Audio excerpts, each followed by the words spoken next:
Hello and welcome to Dev TV. At Dev TV, we profile uh, ideas, innovations, and incredible people doing amazing things in economic development. And as you all know, my primary focus is really to inspire people to join economic development, to inspire people that may have thought that economic development is not in their own interest, or perhaps they have flirted with economic development in the past, and now they're thinking about joining us. So that's the primary objective of this channel, and I have a wonderful treat for you today. See you soon.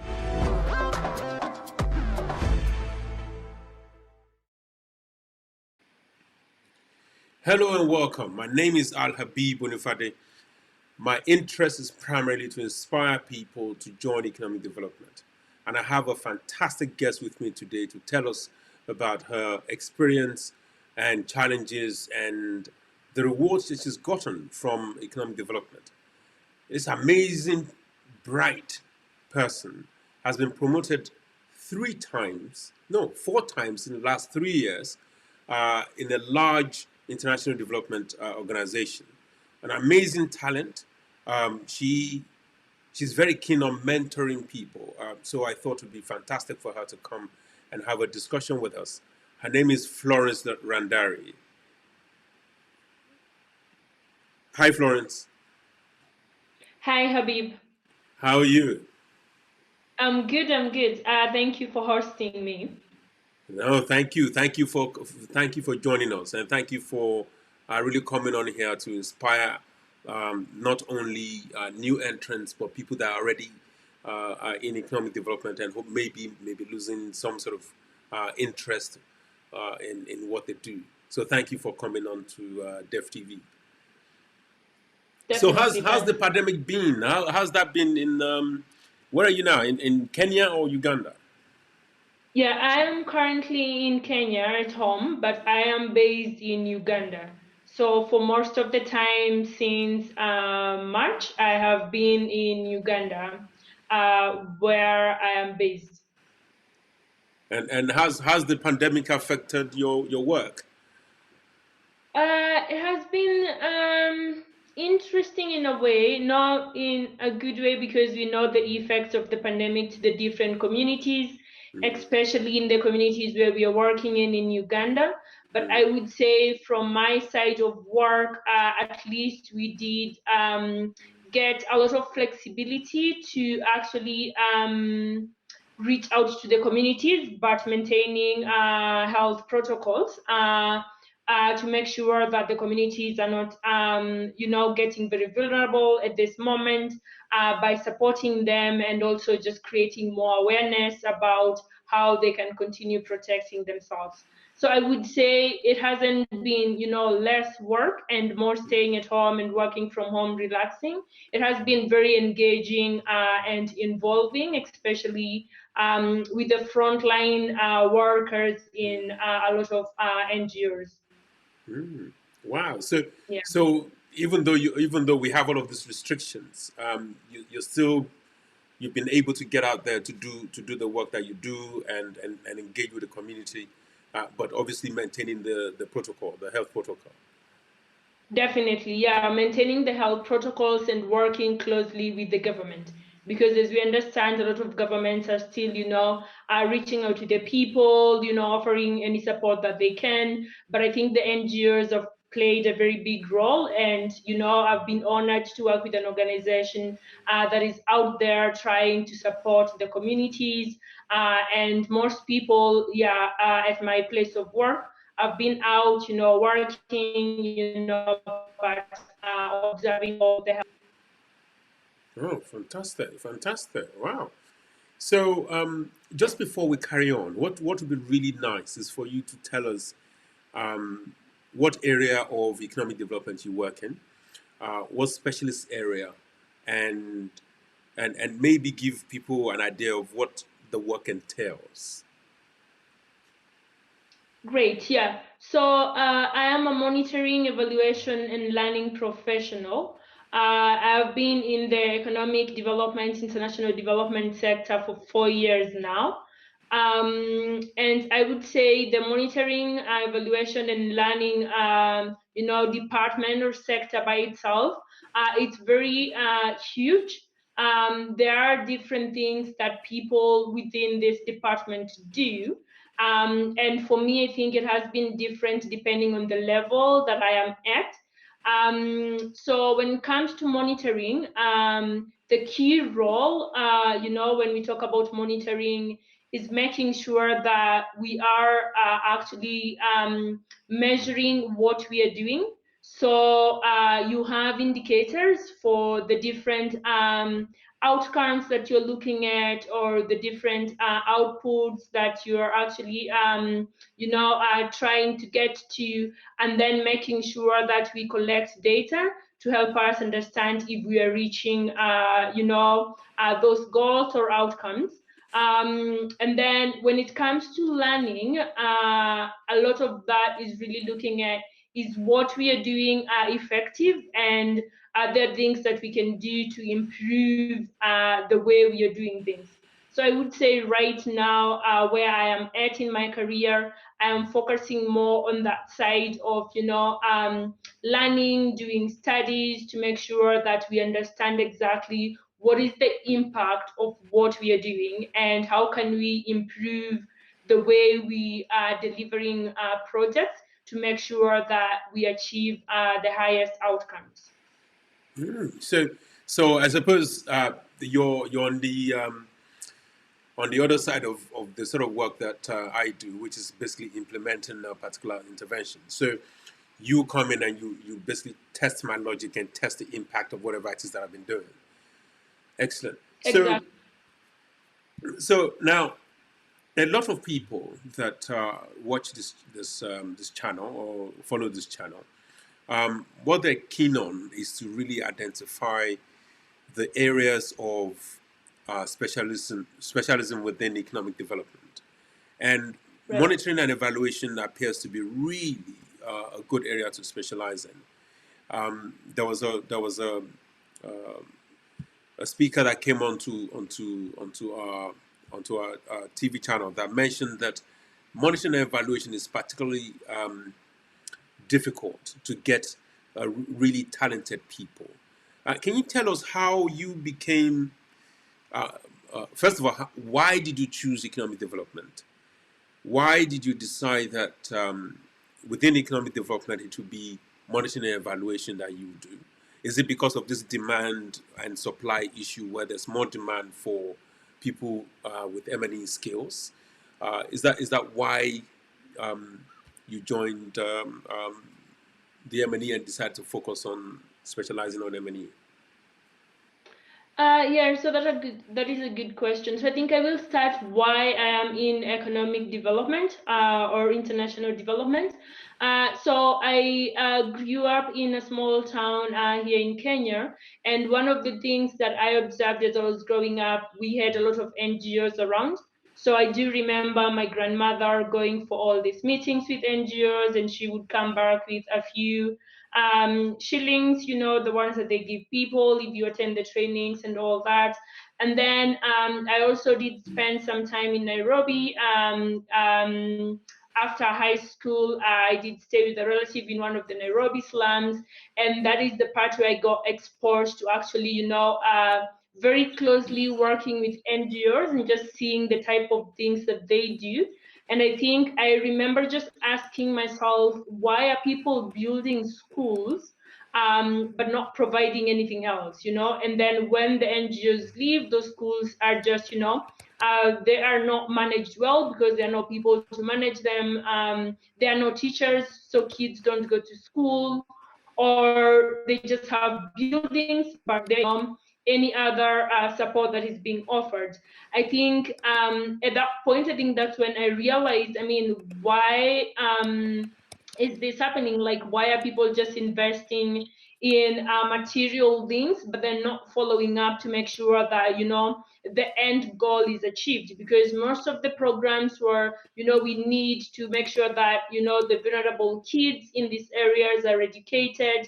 But then it's more than just building a school as a building. You have to look at the different things that are missing. So I think that's, the first contact I had with NGOs. And I just remember thinking, I mean, something has to change. There is a lot of money that is being invested in this sector, but the results don't look too good, or at least on the ground when you're there, benefiting from it, supposedly, you can see that it doesn't really serve the purpose. And then when I went to college, I did economics, and it is at that point where I got exposed to development economics. And I studied a lot about, poor economics, looking at, why do poor people make the decisions that they make, what are some of the models that different organizations, different academics are using to actually solve world problems. So I got exposed to this, and I think that's when I realized I can actually be among the people who are trying to contribute to solving human problems generally. So that's how I got exposed to the sector, and my interest grew from that. And then I started, following people in the sector, attending webinars, attending meetings, to just listen to people who are actually doing the work that I was interested in. And then when it comes specifically to M&E, I think for monitoring and evaluation, the reason I am in that specific department, it's because I wanted to actually be able to measure the impact of the programs and activities. Because as I said, Because of the stuff that happened with your grandmother.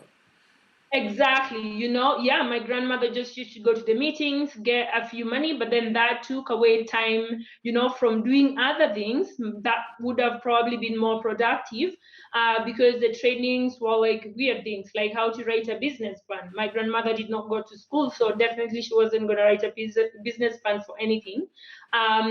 So it was just like weird because there was no, a human-centered design, I feel like, in most of the programs. And I thought to myself, if I can get in the sector and specifically, in monitoring and evaluation, I can actually find some data that I can use to prove or disapprove most of the models. So I think my drive is very specific. Like, we need to influence the way programming is done, especially when it comes to a lot of African regions. I think because this is where I grew up, this is where I've seen the NGOs work. So I think my drive is really to make sure that I have enough evidence to communicate if something is working or if it's not working, and what we can do to improve it. Oh wow! So, I mean, that's amazing. So it's something that happened to you even before you got to know about economics, even before you got to university. That basically ignites some sort of interest in you to say, okay, you know what, people can't be doing this. It can't be going on like this. So therefore, that drove your interest in economics and economic development and then monitoring and evaluation. Exactly. Wow, that's amazing. That really is. So I mean, that opens up a question like, as far as your journey into monitoring and evaluation, have you come across people that are driven in the way, or that were inspired in the way you were inspired? Or, I mean, what sort of people have you come across? People that work in the same sort of specialist area as you, the M&E. Are they like you, that driven by this sort of incredible um, experience that they've had in the past, or is it just that people just do it because it's a job to do? Yeah, so I think I would say there are different, and not just in monitoring and evaluation, but just in the sector in general. When you talk to people, you get to know what drives them. I would say in monitoring and evaluation, I have met people who actually, they are driven because they want to see change. they're like, okay, we're not going to do business as usual. Something needs to change, and they feel that they can actually contribute to that change. And then there are people who come in and they're like, well, my job is to monitor and provide numbers to the donors, because you have to be accountable to the donors, and just write reports. They're not really looking at the bigger picture of, economic development or international development as a whole. And that takes away, from one thing that I believe in, the work that you're doing should have an impact, not just, just doing your work every day because you feel like, I'm going to do this, get paid for it. But I think just looking at the bigger picture and how you can influence change. So how is that translated to the quality of work that you have seen in the time that you've been in economic development? So what proportion of people would you say just are just doing it for a job, and what proportion are driven by the thirst for great impact? Would you say that there's a lot more people that are doing it for impact, or they believe that they have a chance to make a difference, um, or is it the other people that they just want to be employed and they just want to deliver numbers that donors want? Which one of those group would you say dominates M&E? So that's a very good question. I think I have been lucky enough to be surrounded by people who actually are driven by, they want to see a change, they want to have an impact in the sector. My mentors when I was starting out were people who are really like, yes, we know there is a problem in the sector and we want to make sure that we can use data to prove, if something is working or not working, and the change that needs to be made. So they are more solution oriented. And I mean, there are definitely, I think, people that I have seen who's, they're just like, well, I just want to work and earn money, because this is more of, a job rather than, a profession that I actually want to grow in or focus in or have an impact. I'm not sure of what percentage of people are more, impact or growth, but I will just generally say I think I definitely surround myself with people who have, almost the same, goal as me, although definitely listening at the, the other people to listen to their way of thinking, because I feel like some people maybe they just haven't been exposed to the type of things that other people have been exposed to. So to them, they think whatever is happening is perfect, nothing needs to change. But I strongly believe that the way we are doing things in economic development, in international development, there needs to be a change, and we are the people who can actually do that.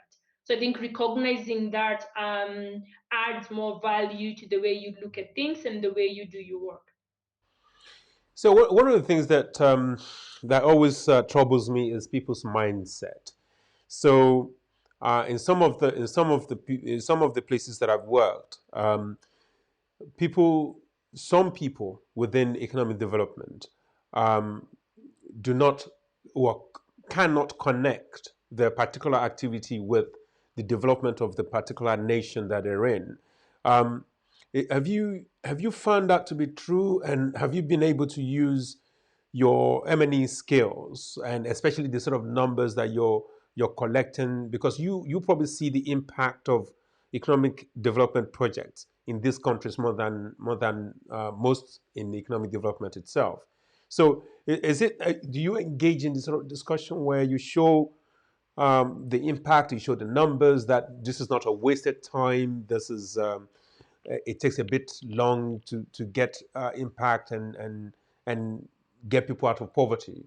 Has that been the sort of discussion that you've been having, or has it been that people just do their work, get paid, and move on? Yeah, Habib, I think you raise a good point, I think, on the mindset change, because I think most of the things are cultural. So I would say when it comes to, as an M&E specialist, if you're driven, by, you want to see change, you want to see impact, but then you also realize that, achieving the greater goals takes a lot of time. So your Yeah. program may just be contributing to that.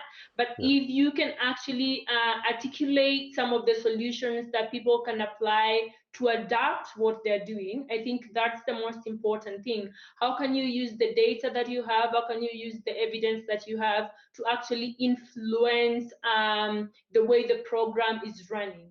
So I will say it has been a little bit difficult, at least for me, just being in the sector for 4 years, because most people think that M&E people are supposed to work, get numbers, get reports, submit them to the donor, you know? And it's just numbers. Like there's no discussion about why is this happening? Mm. What are we missing? Mm. Is this context very different? Do we need to listen more to the community for them to actually tell us what works here? Because they've been there for years and ages. We're just like coming in to actually probably support on some Mm. things, but most of the solutions are there. So I will say we are not at a place where people actually take a lot of time to use the data and evidence to adapt programs, but they're used more for accountability purposes towards the donor. I see. So I mean, in my own experience, one of the things that has been useful as far as monitoring and evaluation is concerned is that because I go in, I put in a logic, and the monitoring and evaluation people come along and test whether or not my logic is yielding the result that I am projecting. And that, as you were saying earlier, basically helps me design and adapt my design, my intervention design, so I can have a bit more impact. And I do hope that people begin to move from accountability type use of M&E to really decision making M&E. I don't Exactly. want to I don't want to push this a bit too much, but it'd be really nice to get a sense of how people respond. And by people, I mean implementers, how they respond to some of the things that you find out as an M&E specialist. How do they respond to it? And to what extent do you have to fight for them to change things that they've been doing or even to close some of the things that they've been doing?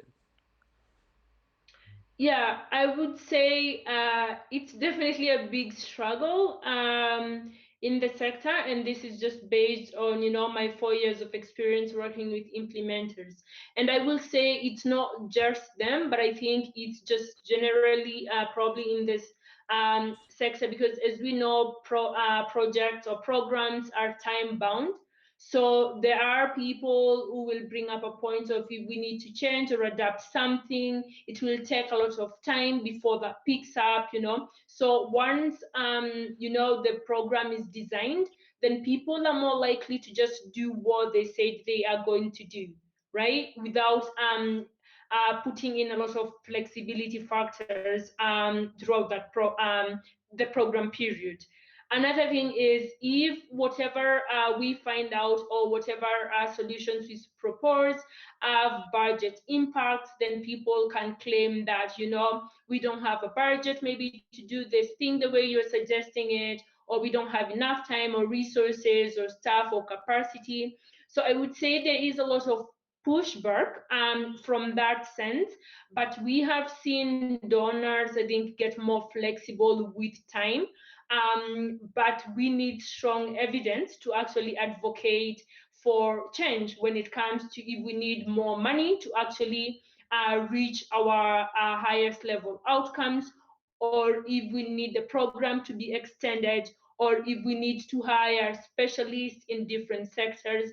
So I will say there is some progress that is being made at different levels, that is from the donors or the implementers, but I think a lot of it comes from the mindset perspectives. So we need more program managers actually to accept adaptive management as a way of doing things, and actually make sure they're more flexible, and they're able to adapt the solutions or whatever recommendations come out of M&E. Brilliant. Now, I mean, this is a touchy subject I really want to try and explore because I'm hoping that this will inspire people. So we've talked about what your job entails. Um, we've talked about how you got into economic development and then specialize in monitoring and evaluation. What would be really interesting is for you to outline the sort of skill that somebody that is interested in getting into economic development, particularly getting into monitoring and evaluation. What are the sort of skills that people will need? Because my hope is that disciplines such as computer science, the people that studied biology, and people that even studied statistics, economics, whatever else, can really relate to those skills and hopefully join economic development. So, what would you say are the primary skills that you think people should have? Yeah. So, and I think the first point is M&E is very broad and open. So we have recently, actually, in the previous years, we have schools that are offering very specific monitoring and evaluation courses or programs. Before that was not there at all. So it was just people who have definitely research skills. If you can think like a researcher, because you do have to do a lot of data collection, data analysis, and then have reports and present them. So those are the basic skills that you need. But then I would say, depending on exactly what you want to focus on, you are going to need to continue improving your skills. And that's why it's really important to keep up with, whatever is happening in the industry, because right now for monitoring and evaluation, it's just not enough for you to understand data collection. For example, you need to understand how to analyze qualitative data, quantitative data, how to present it. We have a lot of softwares right now, that you can use to present data. Also how to communicate and do, I think I will say, data storytelling, but more about, once you have the data, how do you actually communicate it and convince people or influence them to do what you would like them to do. So I would say, for general skills, research skills are important, data analysis skills are important, ability to write reports, present reports are super important. When it comes to the other side, I think critical thinking skills super important, analytical skills super important, problem solving is also super important, because when we are looking beyond just monitoring to get indicators and report to the donor, if we are thinking about actually solving problems or critically assessing the models that implementers are using, then you need to be able to actually think, come up, with different solutions and try and use, different research methods to explore which one works best based on the context. So I would say for the sector, you just need to be super open-minded, ready to learn, because it's very evolving. And we also have specific courses that you can find online and different platforms. You have to invest in actually building your skills more. Thanks. Now, I mean, hopefully people would have gotten a good idea of the sort of skill that they need to be in monitoring and evaluation. Now, everybody goes into a career for reward, right? Um, would you say you've had? I mean, you've been promoted like 500 times in the last 3 years, so or last 4 years. So it's is it really good in terms of? I mean, don't I'm not suggesting that you should say exactly how much you earn, but is it really good pay compared to other things that you could have been doing? That's a tricky question, Habib. But I think as far as it's hard to compare because if maybe I was a doctor or a politician or something, it's hard to compare. But I would say it's rewarding, but it's not just the economic part. I mean, which it is, because as we see, we have a lot of people in economic development, super successful people. So I think the market statistics can tell you as well that it's rewarding in that sense. But I would say also, personally, I think based on what you want to achieve in life or what you want to influence or impact, I would say it's rewarding in that sense as well. So you get more out of it than just the economic side of it. That's a very political answer. So you're not going to, so you're not going to tell me exactly how amazingly rewarding it is.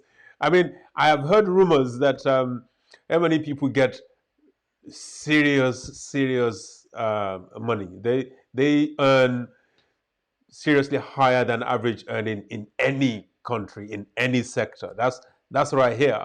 But okay, Because I I'm wouldn't. an economist, I'm going to say it's supply and demand. So there is a need. So if you are really good at your job in M&E, then yeah, you are going to find opportunities. Yeah, and you can advance, I think, very quickly if you find the right mentors, you find people to advocate for you. And also you do your work and you show it to people. So people have to know that you're really good. Excellent, excellent. Thank you. Now, I mean, we're coming to the end of this, but I don't want to uh, paint the picture that it's all rosy. How has it been for you as a woman in economic development, and on top of that, a black woman in this specialist area? What has been the reception, and what has been the way people have responded to you as a woman and as a black woman? Yeah, good question. I will say, first, I think I've been lucky to meet mentors who have been very supportive. So, in a sense, I feel like I have been very privileged to have people that I can always talk to, engage, and also have been able to get a lot of guidance on how to, I think, grow in the sector as a woman and also as a black person in the sector. But I think the challenges are there. As we know, I think in a lot of cultures, women are not considered, as natural leaders. And I will say with the monitoring and evaluation role, it's more than just, just doing your job, because you actually have numbers or evidence that can either build or destroy the program. Like, I feel like that position itself comes with a lot of responsibility. And depending on how serious you take your job and what drives you, you're going to have very strong opinions that may be different from the implementers, who are mostly the managers, the bosses. So it can be difficult getting yourself to communicate exactly what the truth is and what the recommendation is. And I think based on the organization that you work for, I do work for a very good organization that gives people a chance to actually talk freely, express what they want to, and then you can get support to influence decisions. But we have had experiences just in the sector as a whole where black and not just women, but just like nationals or Africans are not able to sit in those tables where decisions are being made. And if the decisions are being made about the people in your country, as I said before, I grew up in Kenya, a town that had stayed in a slum that had NGOs actually doing projects. But most of the people were not Kenyans who are making those decisions or who are designing the programs. So if we don't empower the people in those countries, or the people or the communities we are serving, to actually voice, their needs and their recommendations, then it's a bit challenging. I think that was a very general answer, but I would say the challenges are there. As a woman in the sector, you have to fight, you have to work a lot harder. As a Black woman, the same thing. But if you end up getting very supportive people who, can help you thrive and even push forward your recommendations, then I think you can feel like you're having an influence. Otherwise, it can be very frustrating if whatever change you're trying to bring up is not being implemented, because you either don't have, the power or the ability to just influence, which is the biggest word here. You have to be able to influence change. Hmm. Well, thank you very much. I don't want to press too much on that. It's tragic that it's still a problem, or it's still as challenging for a woman to be in any sector. Period. And to be an African woman and still find this challenges and difficulties. It's a special shame on the world economy, not just economic development. But Yeah. look, I don't want. I just one more question. I don't want to take too much of your time. Um, the last question really is about you, your ambition, and your drive to bring a lot more people into monitoring and evaluation, especially Africans. Um, what is it that you hope for? So if you look 5 years into the future, and you look at M&E and you look at economic development in Africa, what is it that you hope would have changed, and where do you think we should be um, in the next 5 years? Yeah, that's a good question. I think my hope is that we have more Africans, or I will say, depending on the community where you are at, we need people from that community to be among the decision makers. I don't want to say they should all just be the decision makers alone, because I do recognize, some areas where you probably need additional technical expertise or whatever it is. But I think in every room where there is a discussion about a community in any African country, we should have people from that country, people from that community in that room influencing those decisions. And it's not just us saying, oh, we have a diverse group of people, but we need the inclusion bit as well. We need people to be empowered to speak, and we need their decisions to be taken into account. So one of my, I think, role in all this, and my ambition is to continue advocating for change, and not just during implementation, but during program design.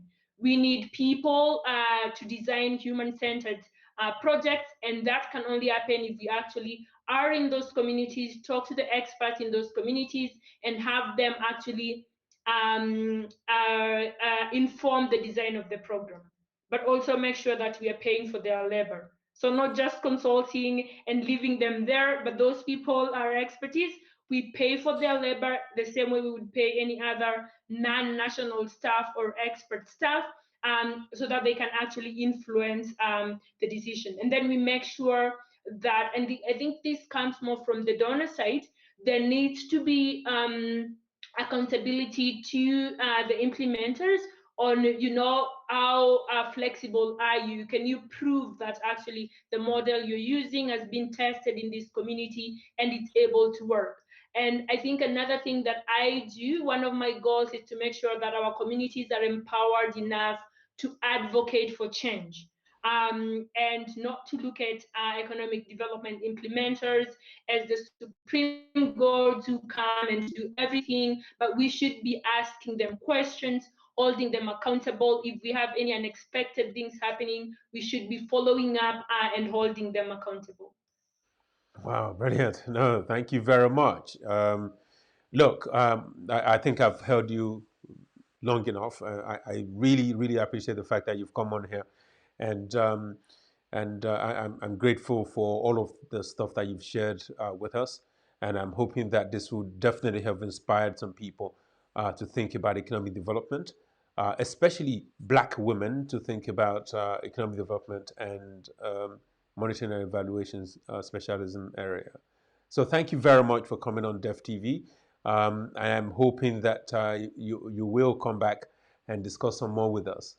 So thank you, Florence. Okay, thank you very much, Habib. It was a pleasure. Excellent. Okay. So there you have it. That's Florence sharing her journey and her experiences in monitoring and evaluation. The important point that I got out of this is that it's a rewarding career. You have to be ready to work hard and have high integrity as you deliver your work to be successful as Florence is in her job. So I think really, if you're considering a career change, if you're coming into economic development, you should seriously think about monitoring and evaluation, especially if you're a Black woman. It's a highly paid job. She didn't want to tell us exactly how highly paid she is, but I have it on advice that it's nicely rewarded. But it doesn't mean that it doesn't have its challenges. You still have to work hard. And if you're a woman, a Black woman for that matter, there's still the usual um, I don't want to say prejudices, but the usual reluctance for people to accommodate women in this senior positions. So it will be really useful for you to think about those things and come and join economic development, bring your talent and visibility to us. So thank you very much for watching, and hopefully we'll see you soon.